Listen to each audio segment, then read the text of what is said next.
Hello, everyone. It's Aalah, Aloh, Eli, Elohi, or Allah. Let's turn to the experts for a deep dive into this fascinating topic. I'm Cleophee from the Cleophepodcast, and I have some exciting news. We've opened up our WhatsApp group for everyone to share their thoughts. Feel free to join and contribute, both there and in the comment section. You can find the link to the WhatsApp group in the video description. As always, don't forget to like and subscribe to help spread the word. Jack and Wilson, we'd love to hear your insights too. Welcome back to the deep dive. Great to be here. So today we're jumping into a question that one of you actually sent in. Yeah, this one really caught our attention. It did. It sparked quite a conversation here. It's about, well, is Allah the same God as the God of Abraham? Or is it, a totally different deity? It's a huge question, right? Touches on so much history, belief, language. Exactly.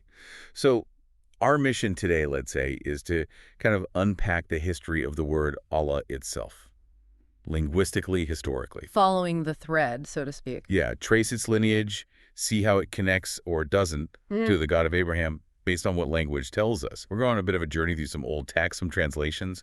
And what's fascinating here, I think, is just the sheer power of language. How it can connect people, bridge understanding, or sometimes, sadly, build walls. True. And looking closely at etymology, the history of a word, can genuinely offer surprising insights.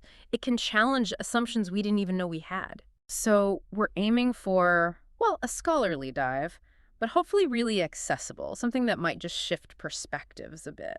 Okay, and here's where I think it gets really interesting. To start wrapping our heads around this, we need to remember something basic about, say, the Bible. Right. The versions most people read today are translations. Fundamentally, yes. From Hebrew, Aramaic, Greek. Those original languages matter. And for this discussion, Aramaic is, well, it's super important. Crucial, because it wasn't just any language back then. No, it was huge. Kind of the lingua franca of the ancient Middle East for a long, long time. Like English today, maybe. Yeah. For trade, culture. Absolutely. And significantly, it was the everyday language Jesus spoke. Exactly. So in Aramaic, the word they used for God is God. Pronounced something like Aalah. Allah. And it just meant, well, God. Or the deity. Pretty much, yeah. The general term for the divine, not a specific name, but the concept. So that word, Aalah, was right there in the air Jesus breathed in the language he used daily. That feels like a key starting point. It really is. And understanding a bit about how these languages, these Semitic languages, work helps too. Okay. Many words in Hebrew, Aramaic, Arabic are built around a 3-consonant root, like a skeleton. Right, I've heard about this, like LH. Exactly, LH. That's the root carrying the core idea, the concept of divinity, of godness, if you like. Huh, like a family resemblance in the words. Precisely.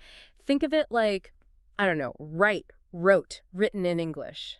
WRT is the core. Here, LH is the core for God.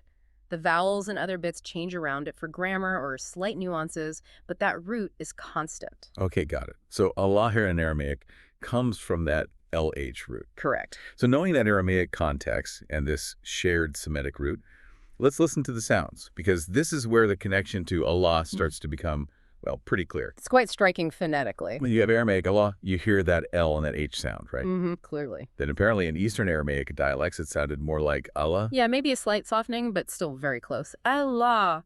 And then Western Aramaic, closer to Aaloh. A slight vowel shift at the end, yes. And from there to Arabic, Aaloh. Aaloh. It doesn't sound like a random coincidence. It feels like a direct line, like pater in Latin becoming padre in Spanish, or père in French. You can hear the history in the sound. Exactly. It's a traceable phonetic evolution. And this isn't just Aramaic to Arabic. That same LH root pulses through Hebrew, too. Ah, right. You mentioned Hebrew earlier. Yes. Words like Eloah, or the more common Elohim. Elohim, yeah, you hear that a lot. They come from that same root, LH. It connects them all linguistically at a very deep level. So Hebrew, Aramaic, Arabic, all using words for God, built on this ancient LH foundation. And what's incredibly powerful, tying it back to Jesus, the Gospels record him praying using terms derived from this very root, like Eli or Elohi. My God, my God. Exactly. Eli, lema sabachthani. That Eli is my God, directly from this root in Aramaic.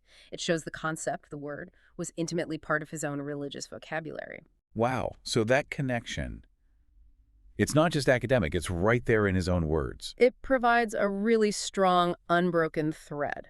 Okay, so if you put all that linguistic evidence together, the Aramaic Aalah, the dialects, the shared root LH in Hebrew and Aramaic, Jesus' own usage, it leads to a pretty bold idea, doesn't it? It does suggest something quite profound, purely from the linguistic and historical perspective. That if Jesus were, somehow here today and heard an Arab praying, saying Allah, linguistically, he would likely recognize it instantly as referring to the same concept, the one God, the God of Abraham.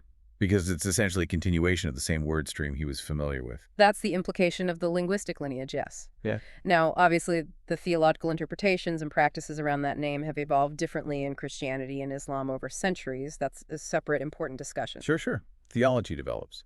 But the word itself... The word itself seems to have this direct, traceable connection back through Aramaic and Hebrew. That really does put things in a different light. It makes you realize language is like this living archive. Constantly evolving, carrying history within it. And it hammers home why just making claims, without digging into this stuff, the translations, the history, the manuscripts, is maybe not the best approach. Right. Assumptions can be really misleading without that scholarly grounding. It's about building understanding on something solid, isn't it? Not just repeating things you've heard. Absolutely. Critical thinking, curiosity, looking for that deeper story. So, let's take a breath. What does all this actually mean? We've just gone on this pretty fascinating linguistic detective trail. Yeah, from ancient Aramaic right into modern Arabic, all from that listener's question. Incredible, really, how connected these things are under the surface. Indeed. So just to quickly recap the main points we've touched on. Yeah, let's do that. Okay, first, the Bible we read is built on translations. Hebrew, Aramaic, Greek. Language evolves. Point one. Got it. Second, Aramaic, Jesus' language, used the word Allah for God, and its pronunciation in different Aramaic dialects, like Allah or Aloh, sounds remarkably close to the Arabic Allah. Okay, point two, the phonetic link. Third, all these words, Allah, Allah, and Hebrew terms, like Eloah and Elohim, seem to spring from the same ancient Semitic root. LH. The shared foundation. And significantly, Jesus himself used words from this root, Eli or Elohi, in his prayers. Oh my God. Point four, Jesus' usage. So the overarching conclusion, based purely on this linguistic trail, is that Allah appears to be a natural linguistic descendant of the same word used by Hebrews and Arameans for the God of Abraham. A continuation of the same term. Linguistically speaking, yes. Which brings us back to the importance of careful study. Right. You mentioned this isn't just about being intellectually curious. No, it's about the value of claim, especially on big topics like this. How much weight does an assertion have if it's not backed by looking at the actual evidence, the translations, the history, the old texts? Without that academic rigor, words can be easily misused or misunderstood, perhaps losing their scholarly value, their grounding. It's an invitation, really, to dig deeper before we plant our flags too firmly. That makes a lot of sense. So for you listening right now, maybe think about how this kind of deep dive, just looking at where a word comes from, can shift how you see things. Yeah. What stands out to you about how these words, Allah, Elohim, Allah, Eli, words that might seem worlds apart to some, actually share these deep ancient roots? It's a powerful reminder, isn't it? It really is. To always look for that story behind the words, behind the concepts, maybe apply that same curiosity elsewhere. What other connections are just waiting to be uncovered? Good question to leave folks with. Definitely something to think about. Until next time, keep digging deep.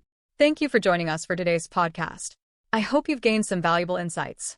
If you're a truth seeker, yearning for divine light and ready to step out of darkness, now is your moment. The truth is that Allah is the one and only creator of the universe. He has sent over 124,000 messengers and prophets to guide humanity, starting with Adam and culminating with the final messenger, Prophet Muhammad, peace be upon them all.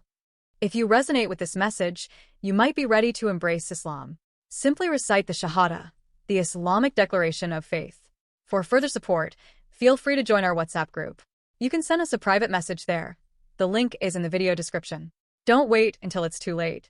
We look forward to connecting with you soon.